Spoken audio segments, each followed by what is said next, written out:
இது என்னன்னு தெரியுமா? நான் வந்து ஒரு கிழங்கு எடுத்து ஒரு பாட்டிலில் 1 மாதம் போட்டு வச்சுருந்தேன். அது என்ன கிழங்கு? சர்க்கரை வள்ளி கிழங்கு. இந்த கிழங்கு அப்படியே கொஞ்சம் கொஞ்சமாக வேர் விட்டு வளர ஆரம்பிச்சிருச்சு. இது எனக்கு ஃபர்ஸ்ட் எக்ஸ்பீரியன்ஸு.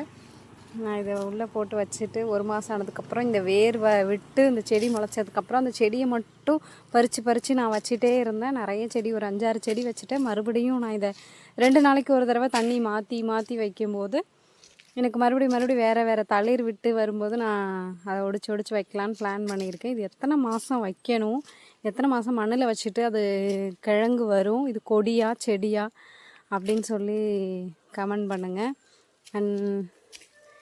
இது ஆனால் கெட்டே போகலை. 1 மாதம் ஆகிடுச்சு. நான் தண்ணி மாற்றி வச்சுட்ருக்கேன். இந்த பாட்டிலில் தான் வச்சுருக்கேன். கெட்டு போகலை. இந்த மாதிரி அந்த செடியை பறித்து இந்த மண்ணில் வச்சதுக்கப்புறமும் மண்ணில் இருந்தும் எந்த வாட்டம் எதுவுமே இல்லை. நல்ல செடி தளிர்த்து வருது.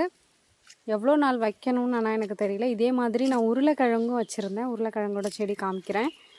அதுவும் எத்தனை மாதம் வைக்கணும்னு எனக்கு தெரியல. நான் உருளைக்கிழங்கு ஒன்று முளைச்சிருந்தது, கொண்டு போய் செடியில் மண்ணில் நட்டு வச்சேன்.